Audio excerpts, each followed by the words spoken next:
रही हूँ, अब बिल्कुल भी 60-60 से ऊपर सभी का होगा। जो लोगों का 60-60 से ऊपर बंदा वो लोग करना पड़ता है। तो हम लोग कंप्यूटर की तरह टीम के लिए आते हैं, प्रोग्राम बनाते हैं, दिन भर दौड़ते हैं तो जाके कोई चीज़ तैयार हो पाता है। आज है संख्या किचन है, आपके बर्तन सब कुछ करने ही पड़ते हैं।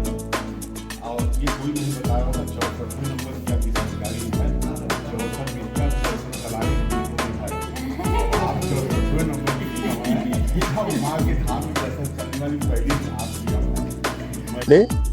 और स्तंभ लेखन करता हूँ।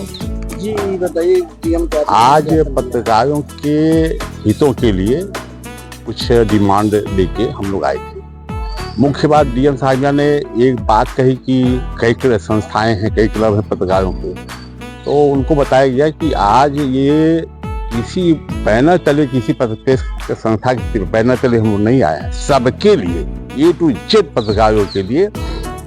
उसमें कि एक कैंप लगाया जाए, आयुष्मान कार्ड। दिवाली इतना ज़्यादा आक्रमण किए हुए है, मिलावट है खान पान में, वातावरण दूषित है, ग्लोबल वार्मिंग है, तो स्वास्थ्य पे अटैक इस समय ज़्यादा जब है तो पत्रकारों को आयुष्मान कार्ड रहना चाहिए।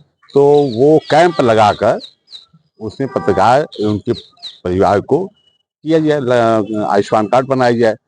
दूसरी डिमांड ये रखा गया उनके सामने कि पत्रकारों के बच्चों को RTE योजना, शिक्षा के अधिकार योजना में उनका अलग से कोटा बने, एक संख्या तय कर दिया जाए और उसके हिसाब से उनके बच्चों को उसमें अलग से उनको आवंटित किया जाए, विद्यालय पढ़ने की शिक्षा की व्यवस्था हो।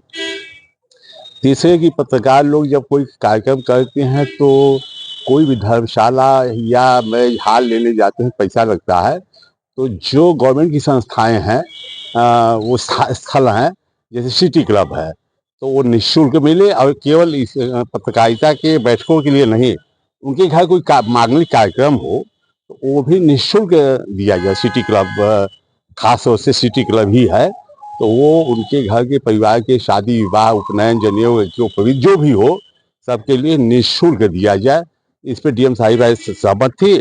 और साथ साथ पत्रकारिता में वह समाचार संकलन करने के लिए आते जाते में टोल टैक्स पड़ते हैं, तो उसमें जिला प्रशासन, जिला सूचना विभाग के द्वारा जो अधिकृत पत्रकार जिनके पास पास है, जिन्होंने प्रमाणित करके दिया है, ये मान्यता प्राप्त पत्रकार लखनऊ का है।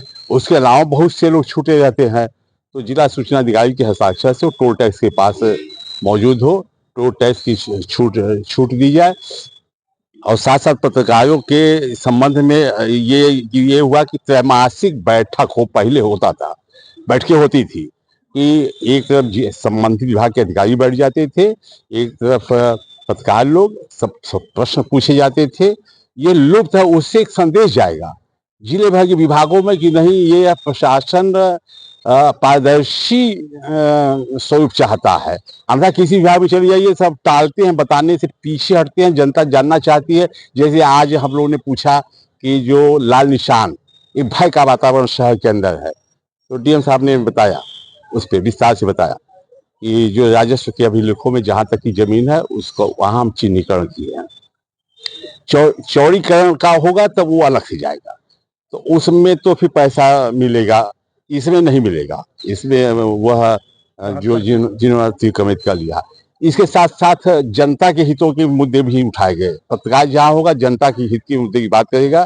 तो बच्चों को पार्किंग की व्यवस्था कहीं नहीं है, तो डीएम साहिब ने कहा कि हम कई पार्क बच्चों के लिए बनवाएंगे। तो शास्त्री ब्रिज पे वह है, डिवाइडर पे लगे हुए हैं उपली पात के लोग, तो वहाँ उसके लिए वृक्ष लगाया जाए, वो प्राविधान है बताया गया CSR योजना के अंतर्गत, उसमें वृक्ष लगाया जाए। ऐसे तमाम मुद्दे थे। डीएम ऑफिस के बगल में जो कंपनी घाट से पेंटून ब्रिज, नहीं, डीएम साहब के ऑफिस के बगल में जो है, उपाध्याय जी ने, शिवशंकर उपाध्याय जी ने कहा उसको बुजुर्गों को टहलने के लिए खोला जाए। डीएम साहिबा सहमत हुई। तो डीएम साहिबा ने जो सहमति तमाम बिंदुओं पर दी, यह इसके लिए वह सराहनीय उनका निर्णय था।